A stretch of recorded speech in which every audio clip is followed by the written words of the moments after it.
Students, आज के हमारे इस वीडियो में हम एशिया महाद्वीप के उच्चावच प्रदेशों के बारे में डिस्कस करेंगे। देखिए, पिछले वीडियो में जब हमने वर्ल्ड ज्योग्राफी में से एशिया महाद्वीप को शुरू किया था तो हमने उसमें एशिया महाद्वीप का जो सामान्य परिचय था, उसका क्षेत्रफल, जनसंख्या और बाकी जो उसकी विशेषताएं थी उसके बारे में हम डिस्कस कर चुके हैं। तो आइए आज हम एशिया के उच्चावच प्रदेश या हम कह सकते हैं भूआकृतिक प्रदेशों के बारे में जानते हैं। देखिए, एशिया महाद्वीप को 5 भूआकृतिक प्रदेशों में विभक्त किया गया है। पहला है भारतीय त्रिभुज, दूसरा है म्यांमार मलाया का पंखाकार क्षेत्र, तीसरा है चीन का चौकोर पट, चौथा है पश्चिमी एशिया का त्रिभुज और पांचवा है द्वीपीय वृत्तखंड।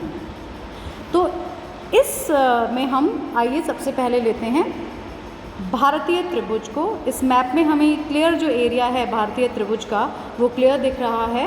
पहले वाला मैप हमारा जो एशिया के उच्चावच क्षेत्र थे वो थे, जिसमें कि हमारे पामीर के पठार से निकलने वाली ये जो पर्वत श्रेणियाँ वो दिखाई गई हैं, प्रायद्वीप के पठार को दर्शाया गया है, नदियों का जो मैदानी भाग है उसे दर्शाया गया है और उत्तर की जो निचली भूमि है और द्वीप समूह की जो मालाएं हैं उनको दर्शाया गया है। तो आइए सबसे पहले उच्चावच प्रदेश को हम हमारे वीडियो में लेते हैं, वो है भारतीय त्रिभुज।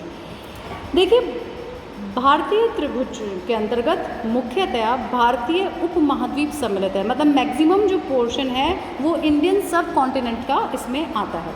यह एक विशिष्ट भूआकृतिक प्रदेश है जिसके 4 उपभाग हैं। उत्तर में तिब्बत का पठार,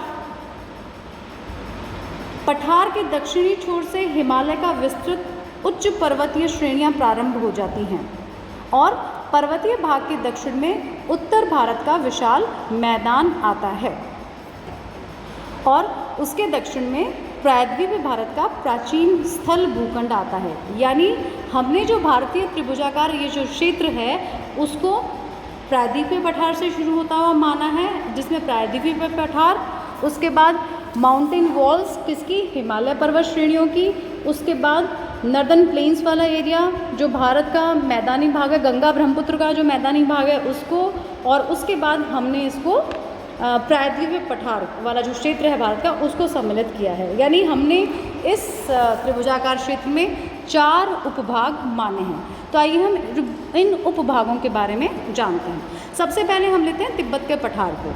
देखिए, तिब्बत के पठार संसार का सबसे ऊंचा पठार है और इसकी जो एवरेज हाइट है, औसत ऊंचाई है, वो 4500 मीटर से भी अधिक है। इसके दक्षिण में हिमालय की पर्वत श्रृंखला है और उत्तर में कुनलुन, अल्ताई ताग और नानशान पर्वत श्रेणियां हैं। यानी उत्तर के अंदर 3 मुख्य पर्वत श्रेणियां हैं। कौन कौन सी?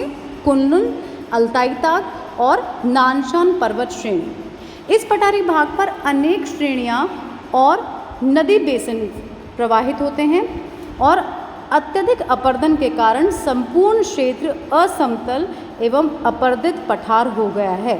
यानी जो रिवर्स इस पठारी भाग से फ्लो होती हैं उन्होंने इस पठारी भाग में काफ़ी इरोजनल एक्टिविटी की है।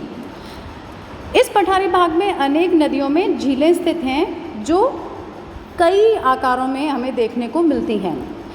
इन नदियों में सैदाम जो नदी है वो सबसे बड़ी है। सैदाम से दक्षिण में पूर्व पश्चिमी विस्तृत श्रेणियां क्रमशः दक्षिणावर्ती हो जाती हैं। तिब्बत के पठार के पूर्वी भाग में पूर्वी एशिया की नदियों का शीर्ष स्थल है। यानी जो हमारा जो ईस्टर्न एशिया का जो मेन रिवर्स हैं उनका जो ओरिजिन है वो या उनकी जो शुरुआत है वो तिब्बत के पठार के पूर्वी भाग से होती है और दक्षिणी भाग में भारत की 2 प्रमुख नदियां यानी ब्रह्मपुत्र और सिंधु नदी जो है उनके द्वारा निर्मित घाटियां हैं। पश्चिम के संकीर्ण सिरे पर पामीर की गांठ स्थित है। जो पामीर हमें जो नॉट जिसे कहते हैं वो। अब आइए हम भारतीय त्रिभुजाकार क्षेत्र के दूसरे उपभाग को देखते हैं। दूसरा उपभाग है उसे हम कहते हैं पर्वतीय भित्ति यानी माउंटेन वॉल।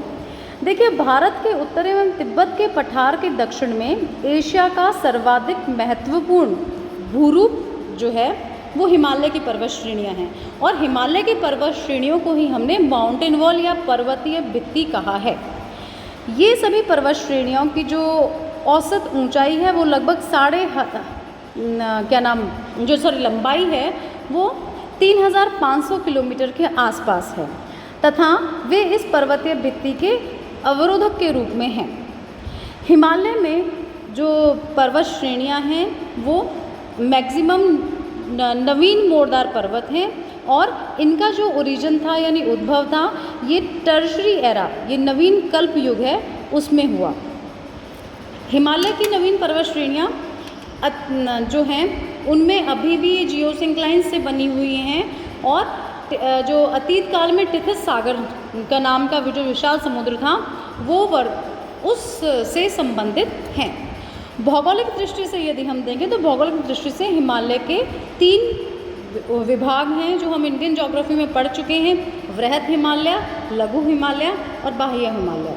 वृहद हिमालय ही मुख्य हिमालय है जिसमें सर्वोच्च ऊंचाई लिए हुए हमारे यहाँ पे माउंट एवरेस्ट है जो सबसे ऊंची चोटी है, और उसके बाद जो दूसरे नंबर की ऊंची चोटी है वो है कंचनजंगा और उसके बाद धौलागिरी। ये 3 टॉप पे माउंट एवरेस्ट, उसके बाद कंचनजंगा और फिर धौलागिरी। लघु हिमालय प्रधान हिमालय से दक्षिण में यानी जो मेन हिमालयन रीजन है उससे साउथ में है और अपेक्षाकृत कम ऊंचा है। बाह्य हिमालय को हम और फिर बाह्य जो हिमालय है उसे हम उप हिमालय की संज्ञा भी देते हैं और इन्हें हम शिवालिक पर्वत श्रेणियाँ भी कहते हैं। ये शिवालिक श्रेणियाँ हिमालय निर्माण के अंतिम चरण में निर्मित हुई, मतलब लास्ट स्टेज में इनका निर्माण हुआ था और इनकी जो एवरेज हाइट है इन शिवालिक हिमालय की ये 1000 मीटर के आसपास है। अब तीसरा हम उपभाग लेते हैं उत्तरी भारत का मैदान यानी नॉर्थ इंडियन प्लेन्स। देखिए, हिमालय पर्वत श्रेणियों के दक्षिण एवं पश्चिम के जो पठारी भाग है, प्रायद्वीप का पठार है, इसके उत्तर में नदियों द्वारा जो गंगा और ब्रह्मपुत्र की नदियां हैं, मुख्य नदियां और उनकी सहायक नदियां हैं गंगा की, उनके द्वारा निर्मित मैदान है जिसे हम गंगा सिंधु या ब्रह्मपुत्र के मैदान से भी नाम से भी जानते हैं। इन नदियों का जो मैदानी भाग है ये काफ़ी उपजाऊ है और लगभग 7.5 लाख वर्ग किलोमीटर क्षेत्र में फैला हुआ है। अब आते हैं हम भारतीय त्रिभुजाकार के चौथा जो उपभाग है उसमें, वो है प्रायद्वीपीय पठार। देखिए, प्रायद्वीपीय पठार को हम भारत का दक्षिणी पठार भी कहते हैं। ये बहुत प्राचीन स्थलखंड है, गोंडवाना युगीन चट्टानें यहाँ पे पाई जाती हैं और भूगर्भिक जो चट्टानें हैं ये वो विशेष रूप से यहाँ पे ग्रेनाइट, नीस आदि में के रूप में हमें देखने को मिलती हैं। ये भी काफ़ी फर्टाइल एरिया है, ब्लैक सॉइल इस एरिया में पाई जाती है। तो ये जो हमारा विशेषताएं थी ये थी किसकी? भारतीय त्रिभुजाकार क्षेत्र की। अब हम दूसरा जो फिजियोग्राफिक रीजन है, उच्चावच प्रदेश है, वो लेते हैं। वो उच्चावच प्रदेश हमारा है म्यांमार मलाया पंखाकार क्षेत्र, जिसे हम म्यांमार मलायन फैन एरिया भी कहते हैं। देखिए, तिब्बत के दक्षिण पूर्व छोर से उत्तर दक्षिण में म्यांमार मलाया का पंखाकार या शंक्वाकार क्षेत्र है। इसके अंतर्गत म्यांमार, थाईलैंड, मलाया और इंडो चाइना या हिंद चीन के देश सम्मिलित हैं। इस पूरे एरिया में लंबाकार पर्वत श्रेणियाँ एवं उनके मध्य नदी घाटियों का विस्तार है।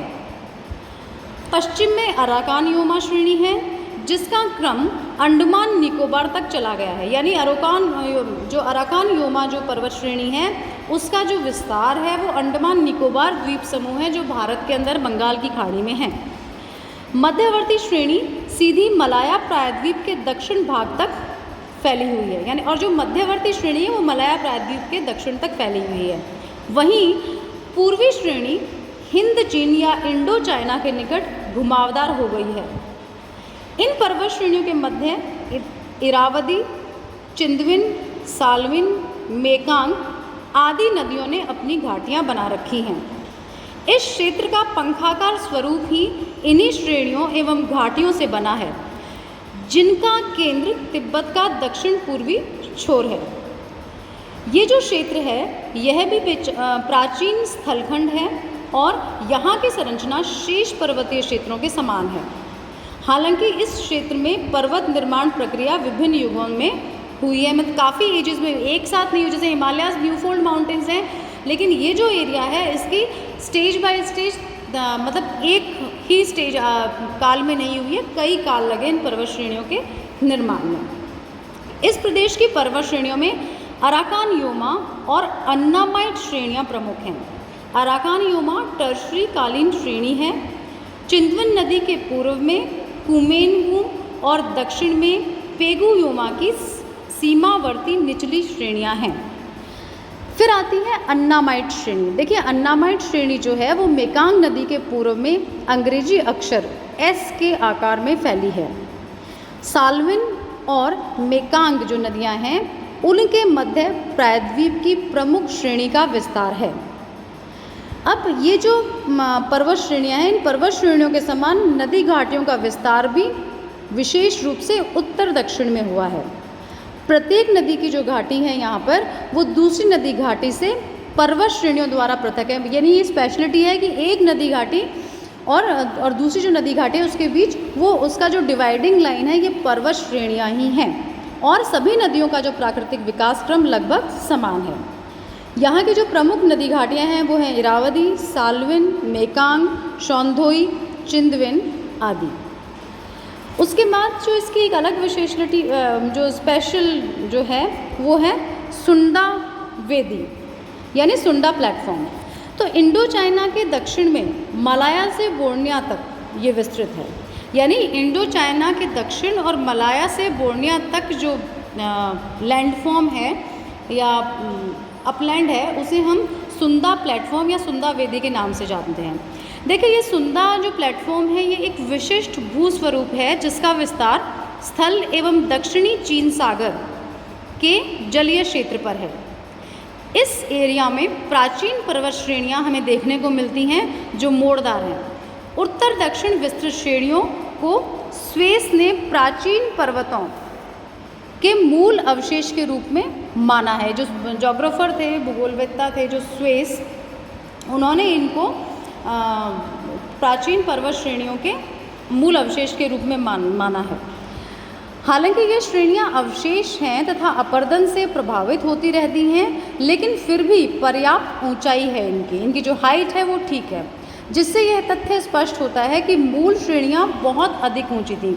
यानी इतनी अपरदन के चक्र चलने के बाद भी अगर इन श्रेणियों की हाइट सही है, यानी इनकी जो एवरेज हाइट है वो अच्छी है, तो इससे ये प्रतीत होता है कि जब ओरिजिनल टाइम में अपने ओरिजिन के समय में जब ये ओरिजिनेट हुई थी उस समय ये पर्वत श्रेणियाँ काफ़ी ऊंची रही होंगी। सुंदा वेदी के मध्यवर्ती भाग में अपर्दित उच्चावच हैं और यहाँ बीच बीच में एकाकी टीले भी दृष्टिगत होते हैं। यह क्षेत्र ज्वालामुखी अथवा भूकंप क्रियाओं से अप्रभावित है। हालांकि प्राचीन काल में इन क्रियाओं के प्रमाण यहाँ पर मिले हैं।